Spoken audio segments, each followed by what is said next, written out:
मेघना बेटा, तुमको इस पुराण के बारे में कैसे पता चला? शायद अभी सच बोलना ठीक नहीं होगा। मुझे माफ कीजिएगा अंकल, मैं एक रात यहाँ अकेले आई थी, तभी मैंने उस चाबी को रखे देखा था, लेकिन वो उस तहखाने की है ये मुझे नहीं पता था। कोई बात नहीं बेटा, तुम्हारा बहुत बहुत धन्यवाद कि तुमने हमें बेरमपुर पुराण तक पहुंचाया। तांत्रिक महाराज, अब जल्दी कीजिए। तांत्रिक महाराज ने किताब को खोला और पढ़ना शुरू किया। महाराज दमयंती के जवान और खूबसूरत हो जाने से बहुत खुश थे और इस तरफ राज्य के लोग निशिर-मोलों के खौफ से डर में थे। ऐसे ही 3 माह गुजर गए और एक दिन प्रजा के 2 आदमी महल में पहुंचे।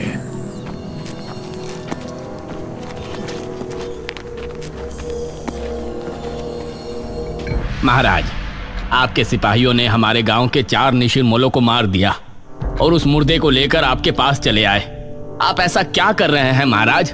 प्रजा होने के नाते हमारा ये जानने का हक है कि आपने इस तरह का हुक्म क्यों दिया था और आप उन मुर्दों का क्या करते थे? इस पर महाराज कुछ बोलते उससे पहले ही दमयंती बोली, तुम्हारी हिम्मत कैसे हुई ये सवाल महाराज से करने की? दमयंती, आप हमें बात करने दीजिए। नहीं महाराज।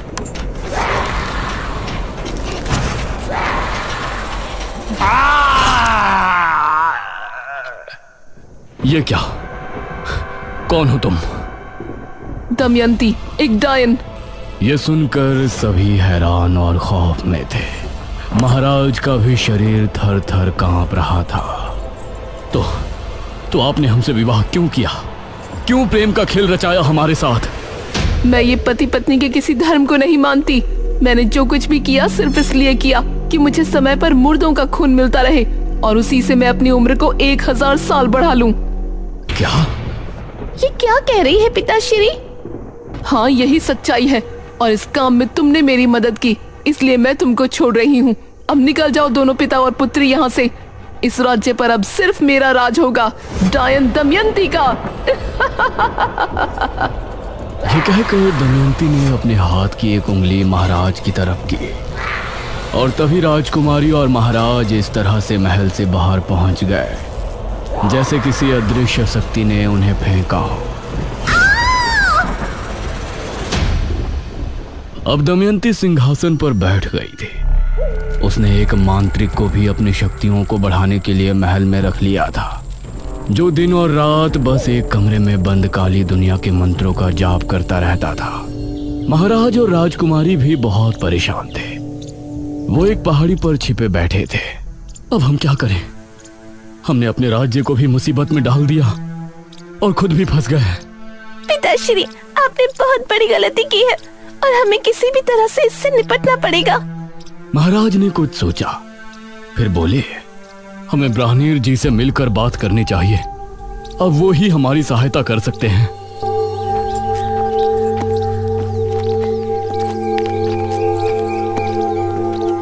महाराज और राजकुमारी दोनों ब्राह्मण जी के पास पहुंचे और उन्हें अपनी दुविधा बताई।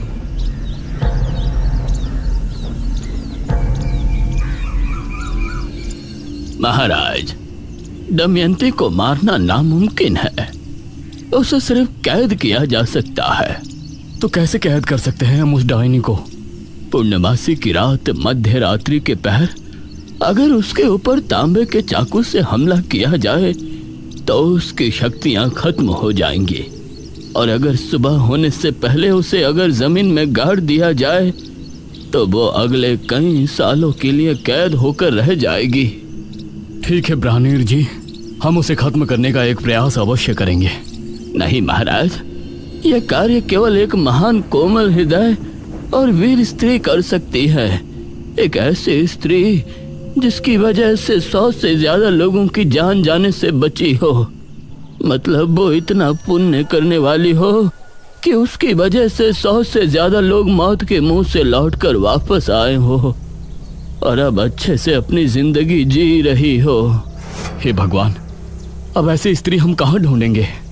इस पर ब्राह्मण जी ने मेघालय की तरफ देखा और बोले, वो स्त्री कोई और नहीं है, वो तो आप ही है पुत्री, राजकुमारी मेघालय। यह सुनकर मेघालय ने महाराज की तरफ देखा और बोली, लेकिन हम कैसे? याद कीजिए महाराज, जब आपके राज्य में महामारी फैली थी तो राजकुमारी मेघालय ही यहाँ उस बीज को सिद्ध कर लाई थी जिससे मृत्युंजय अमृत का पेड़ उगा, और उसकी वजह से सैकड़ों नहीं बल्कि राज्य के हजारों लोगों की जान जाने से बची। यह सुनकर महाराज ने राजकुमारी मेघालय की तरफ देखा। राजकुमारी, अगर आप ना होती तो अभी तक हम सिर्फ उस स्त्री को ढूंढ रहे होते जिसने इतने पुण्य का कार्य किया हो। ब्राह्मीण जी, अब बताइए कि अगली पूर्णमासी कब है और उस डायन को हमें कैसे काबू करना है? दमयंती हर पूर्णमासी की रात शमशान भूमि पर बैठकर सुबह होने तक एक महामंत्र का जाप करती है। आधी रात के समय जब वो जाप में लीन होगी तो उस पर हमला करने का वही उचित समय होगा। उस पर हमला करने से पहले तुमको एक मंत्र पढ़ना होगा और बिना देर किए उस पर वार कर देना। ठीक है ब्राह्मीण जी, इस पूर्णमासी की रात दमयंती के जुल्म की आखिरी रात होगी। दमयंती बहुत खुश थी और पूरे राज्य की प्रजा पर उसका प्रकोप बरस रहा था। कोई भी उसके खिलाफ खड़े होने की हिम्मत नहीं कर सकता था। वो अपनी शक्तियां बढ़ाने के लिए हर माह कितने लोगों को अपना शिकार बनाती थी। कुछ दिन ऐसे ही गुजर गए।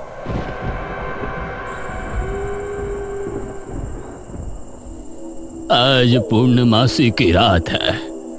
आज आपको अपने कार्य को अंजाम देना है राजकुमारी। यह कहते हुए ब्राह्मणीर जी ने राजकुमारी को एक चमड़े की लपटी दी और फिर ब्राह्मणीर जी का आशीर्वाद लेकर महाराज और राजकुमारी शमशान की तरफ रवाना हुए।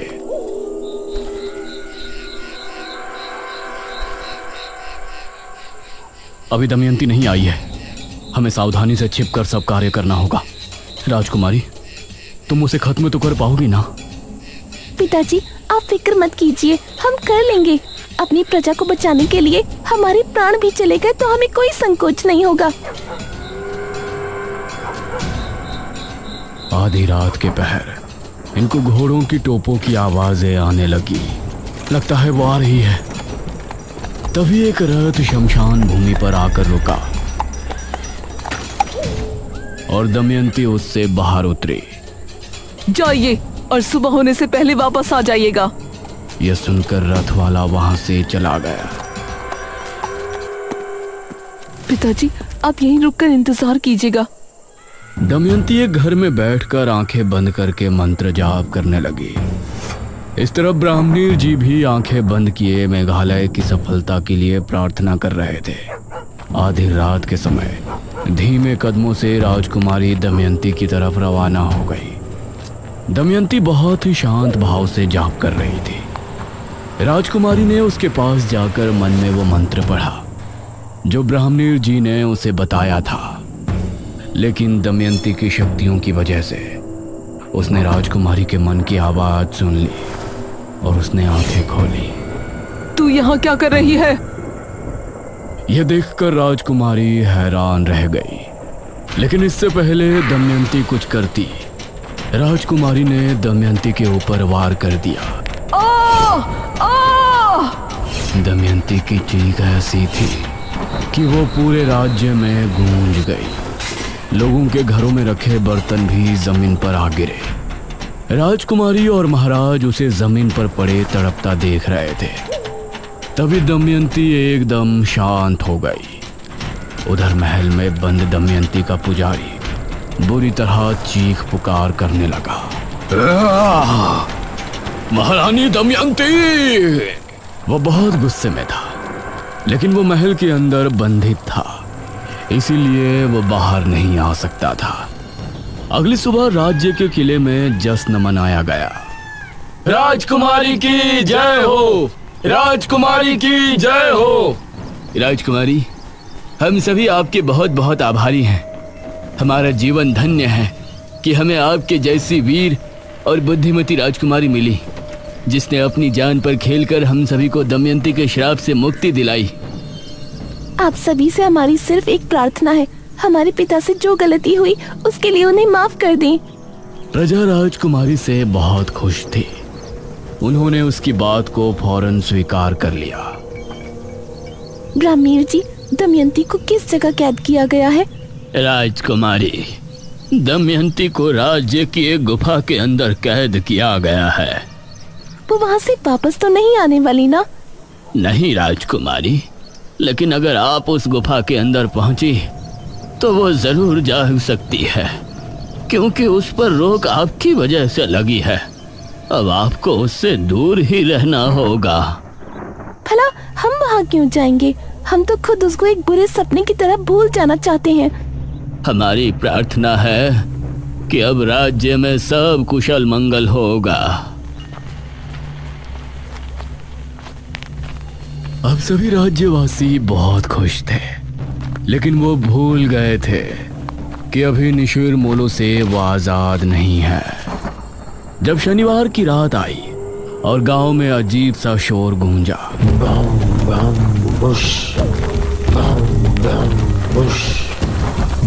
तो उसे सुनकर सभी की रूह कांप उठी। अरे, ये तो निशिर मोलो की आवाज है। निशिर मोलो आए और अपने साथ 2 आदमियों को उठाकर ले गए।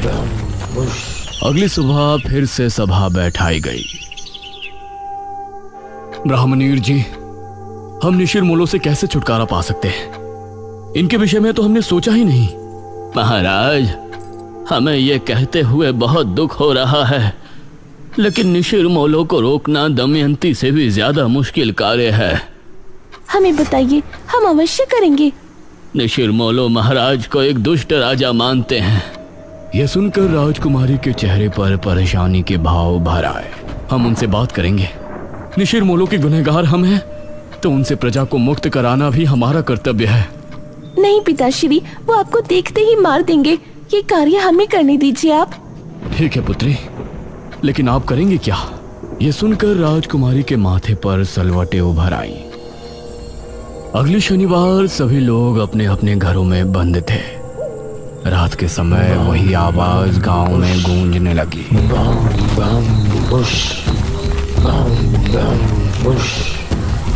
निशिर मोलो के खौफ से सभी के दिल दहल उठे थे।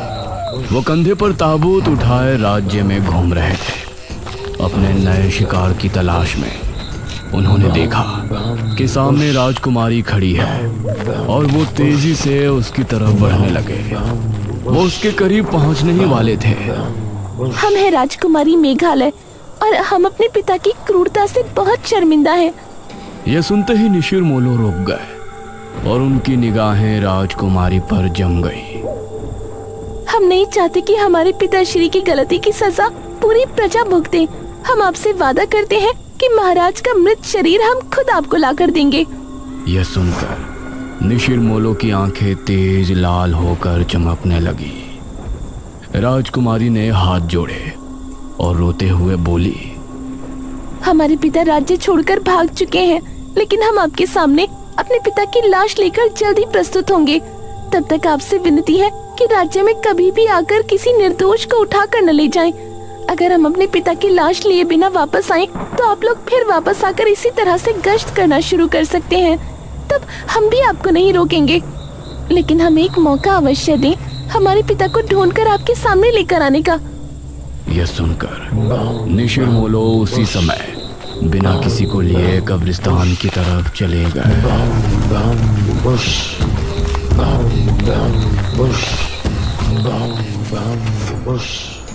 अगली सुबह सभी लोग महाराज और राजकुमारी के सामने प्रस्तुत थे। राजकुमारी, आपने उनसे ये क्यों कहा कि हम राज्य छोड़कर जा चुके हैं?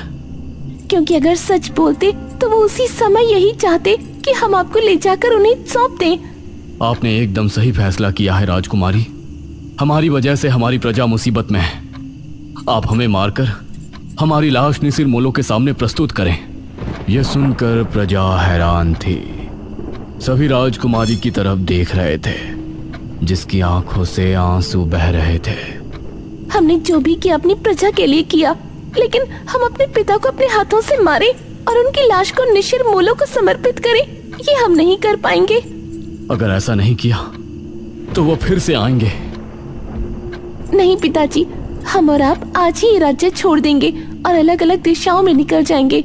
इससे निशिर मोलो कभी भी यहाँ वापस नहीं आएंगे, क्योंकि हमने उनसे वादा किया है कि जब हम यहाँ कदम रखें तभी आप राज्य में फिर से आना।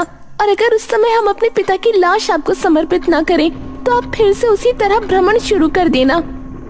राजकुमारी की बात सुनकर सभी की आंखों से आंसू बह निकले।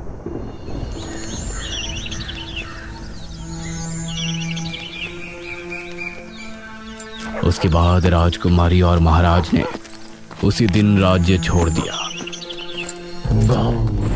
और फिर निशिर मोलो कभी नजर नहीं आए। इतना पढ़ने के बाद ये तांत्रिक महाराज ने पुराण बंद कर दिया।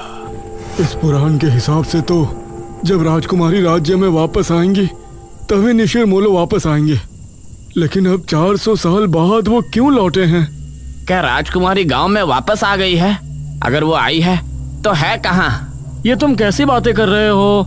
भला 400 साल बाद राजकुमारी वापस कैसे आ सकती है?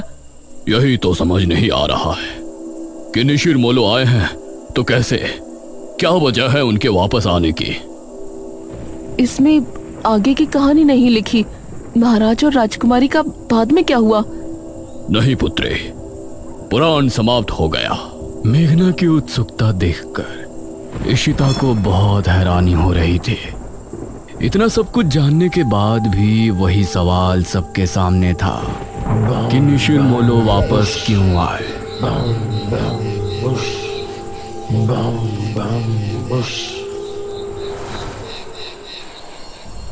रात के समय इशिता और मेघना जब कमरे में थे तो मेघना अभी भी सोच में डूबी थी। मेघना, तेरा क्या चल रहा है यार? तू क्यों इतना गहराई में जा रही है? तभी अनुज भी कमरे में आ गया। सच में अब तो मुझे भी सब कुछ बहुत अजीब लगने लगा है।